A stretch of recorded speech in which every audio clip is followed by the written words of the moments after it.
We have a farm in the northern New South Wales rivers. It's called the Mooble Nursery. It's located in Mooble. It's between Pottsville, Crabs Creek, Baringbar and Murwillumbah area in the Tweed Shire. So we grow tropical fruits from all over the world. We got sort of 14-15 acres all over the place with different kinds of species.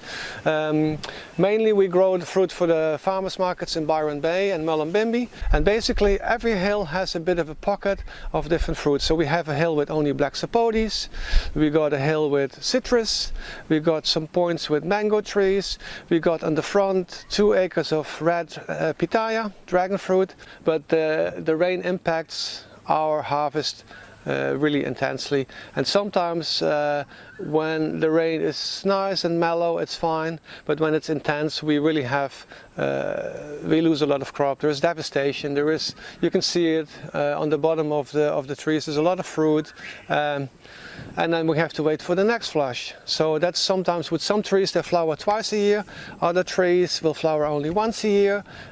So there is a lot of things to consider, and we get directly impacted because that's our livelihood basically.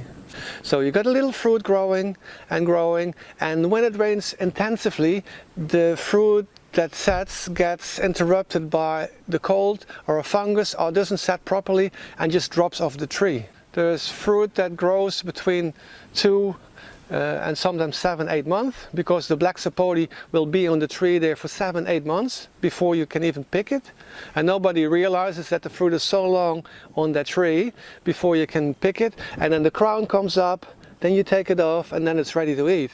So it's an 8-month process. And I mean, as a customer, you go to the supermarket, you go to the market, you pick it out of the box, off the shelf, and think that's how it works. But as a farmer, a lot of things impact us, and rain is really bad. Too much rain is devastating. The first thing for us is to change the infrastructure of the farm, the drainage. We have issues with drainage, we have things we have to change, so we have to guide the water to the bottom of the property into a sort of collective where it goes on council land and it goes into pipes, but basically there is no real sewerage system like in an urban area. So my water coming from Kujira Creek goes to my neighbor's property, comes to us, comes in a collective dam. That water comes out of there like a river, rages through the Billabong and takes everything in its path with it. But on our farm the most crucial thing at the moment is get machines in, dig pipes in, diverse the water so the gravel stays where it is. On the bottom we have issues with water, with the fruits. Things are falling over, so we have to bang in pickets and establish that and rewire it. So there is a lot of stuff that we think in the next couple of weeks we have to get done. And yeah, if it rains again, hopefully, fingers crossed, it's gonna be better. I believe in scientists, you know.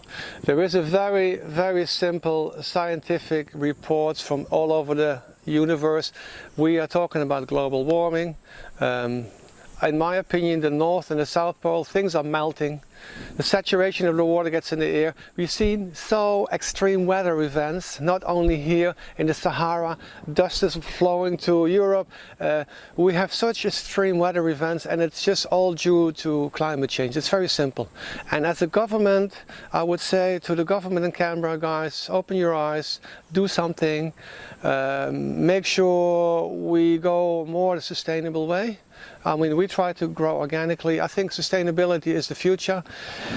Think of solar, think of these things, stop digging coal out of the ground, fracking, you know, all that stuff changes the impact of the earth.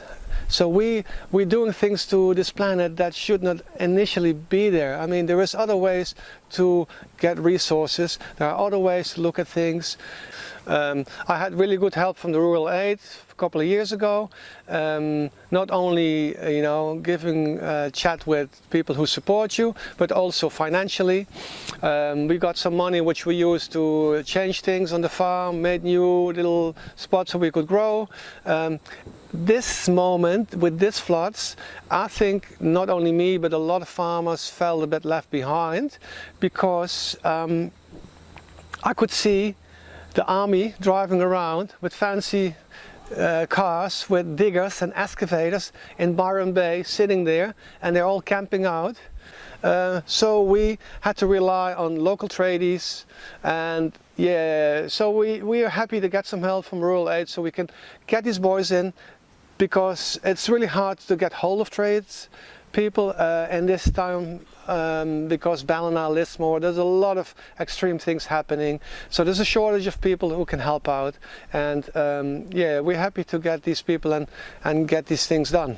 But I think it's also important for us as farmers. It's not only that you get mental help.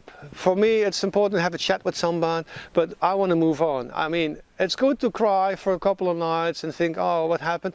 I also felt sometimes, oh, you know, what's going on? We have to, what are we doing on the farm? I can see a lot of farmers maybe have to tension to, you know, they want to walk away. They think, I had enough of it. Especially if you're a third, fourth generation, you feel devastated. There is no future. It's really hard. It takes its toll. For me, in this case, I'm happy with financial help, so I can get things done. I don't have bobcats, I don't have machinery, I don't have these toys, so I need to get people in to help me. And a lot of volunteers are out, don't get me wrong, to help you with little things, but in my case I need machinery, and that costs money, and I need financial support, and that's what I'm talking about, to get things moving so I can, you know, if it happens again within 4 or 5 years, which I expect, it's going to be not an annual, you know, thing, but it's not going to happen every 100 years, which they predict. I think it's going to be an event every 4, 5, 6, whatever years. It's going to happen again, so we have to be prepared. And I'm slowly changing my property, but I need financial support, and that's important for us. And yeah, move on from there.